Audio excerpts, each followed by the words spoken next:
You know, when you're out sketching, you don't always have time to paint things. This is a drawing that I did when I was waiting for Mrs. Rayner to try on a dress in the shopping mall. And this guy was doing the same. His girlfriend or wife or whatever was trying on a dress. And so he was sat there sliding through, maybe playing a game. He's got it sideways. That looks like he's watching a video or a game. So I drew him, but there wasn't time to paint him. And anyway, when I go shopping, I don't take my paints with me. But I do have my sketchbook in my back pocket. If I did have my paints, this is what I would take with me. So I'm just going to get my little paint set. And the secret is you can do this when you get back at home. Now I'm going to do a little bit of, this is Naples yellow. People who've been following me a long time know I love it. Naples yellow. It's my kind of go-to skin tone. And then I'm getting a bit of scarlet in there. And I'll just kind of do a bit sort of like that. And then work it in. And in case you're wondering, this is a Pentel Aquash water brush. You know, all sorts of people make water brushes, but this is the one I like. It's the broad one. I find one brush does all. And it's a great sketching brush. The water's in the handle and it just kind of pours through the brush at the other end. And so you don't have to take water with you because it's in the handle. And if you run out, you can always go to the bathroom and top up. So you get some funny looks, mind you. People wondering what you're up to. Looks like some kind of, junky paraphernalia, I suppose, to some people. There we go. So that's just kind of washing in. Oh, his legs here. So he was wearing shorts or crop leg. And we'll have a little bit of that in there. Now, the thing about sketching is that it's a cross between practice and research and a memory jog. So I don't know. I see things and I think, oh yeah, get that quick. So I just sort of draw it and I kind of keep a vague memory of what they were wearing. I can't remember what he was wearing. I have a vague memory that he was wearing really boring kind of taupe kind of colours. But I'm going to make him a bit more exciting, I think. So I'm going to clear that. Actually, it's going to be a lady's dress shop. So I'm going to have some pink cushions in there, I think. I'm doing this in the week that the Barbie movie is coming out. So I'm quite into pink this week. And I think there are two things about sketching. I think people get hung up about going out and sketching in public. It's a scary thing. It really is. I remember the first time I did. I must have told this story once before, a long time ago. And the first time I went sketching in public, and it was in a town called Peterborough, and I went to sketch the front of the cathedral, which is a really complicated thing. There are lots of carvings of saints and famous people and everything on the front of this cathedral. And so I sort of sat down and just started drawing. I suppose I was about 20 or something like that. And so I thought, let's do this thing. And very soon, people started coming up to see what I was doing. And they were just so nice. And it was obvious that I wasn't very good. But they would just say really nice things. Mainly because they're just so impressed that you're having a go at it in the first place. And I think anybody who actually sort of has the guts to just get up in public and do something, it's the same with public speaking, being a comedian, whatever. People give you credit for that, just for getting up and doing it in public. So that's one thing to remember. If you're scared of sketching, people are incredibly kind actually when you do go and sketch in public. And I know quite often I'll be sat in a cafe or something and just having a little sketch, and I'll notice that somebody's watching me, and they might come up at the end and they just say, "Oh, I just wish I could do that." I say, well, just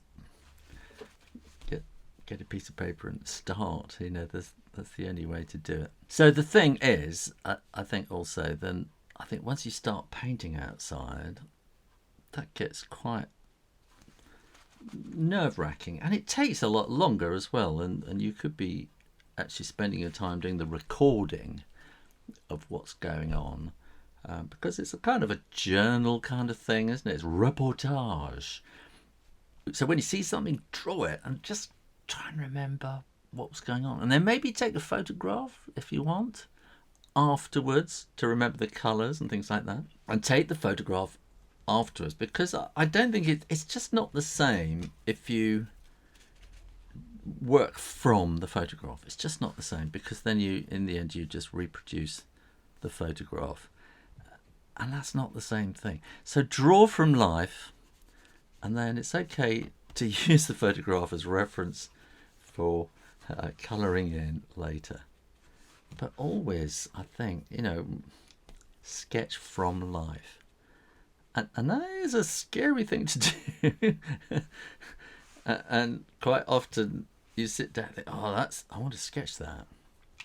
And you sit down, and whatever it is, you've seen the scene, you've seen somebody doing something, and then they just get up and go. As soon as you've made that decision, it's the same with the photography. As soon as you make a decision to take a photograph, the light fades, the person walks away, something strange happens.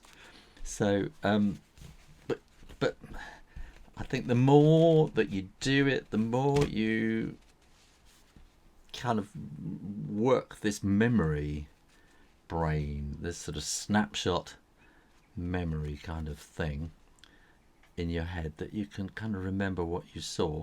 And also, you kind of had this muscle memory for things. So you kind of remember, oh yeah, I do hands that way. Oh yes, I do a looking down face kind of that way. So you build up this sort of shorthand, I suppose, of marks and moves and things that you can just refer to, and in fact, because it's muscle memory, a lot of the time you don't even have to think about it, you just sort of do it, and when you finish the drawing you go, oh, that's quite good. Having not really thought about it, the ideal thing is to get into the flow of a sketch, and you just kind of just do it, and you're looking, drawing, and it's all about looking. It's all about really, really looking, thinking, what is going on here? And you can kind of feel yourself sitting there in the same kind of way, thinking, yeah, I was a young bored guy. Well, actually, no. Mrs. Rayner and I have known each other a very, very long time. I think when I was 13 or something like that, I really wanted to be a fashion designer, I think, because I just suddenly discovered that girls were really quite interesting. And it dawned on me, fashion design, that's where all the pretty girls are. So so as a teenager, I was sort of actually quite into clothes and sewing and adapting clothes and things like that. I remember Mrs. Rayner when she was 16 and she had to make her school uniform.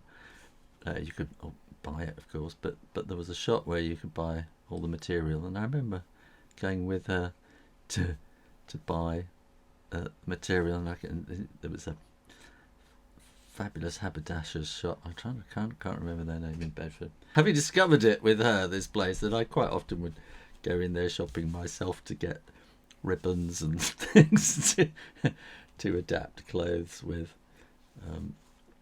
Yeah, because that's kind of how it was back then. And now you just go and buy cheap stuff that's been made in China or something, Bangladesh. Yeah, so I can imagine sitting there. Well, I can imagine sitting there, because I tend to do that now.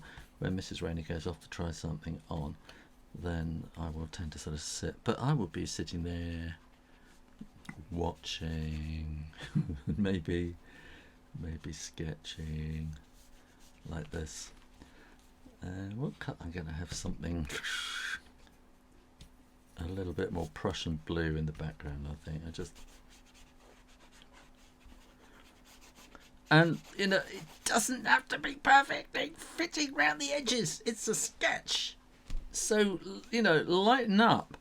I'm giving you permission to lighten up and just not be obsessed with, you know, just painting totally carefully. Just splash it on, see what happens.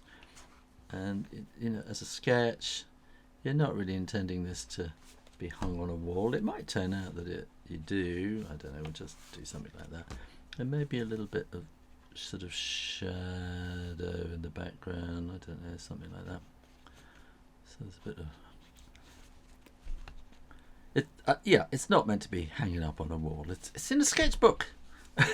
And what it is, it's practice. You're practicing drawing, you're practicing painting, just splashing about, just loosening up, and you are rehearsing all the moves of drawing a guy sitting on a seat. But one day you might think, oh, I want to do, you know, a finished painting or something, or you need to do a design or an illustration. And oh yeah, I remember how guys sit on seats, benches like that, waiting for their girlfriends, watching YouTube, looking bored.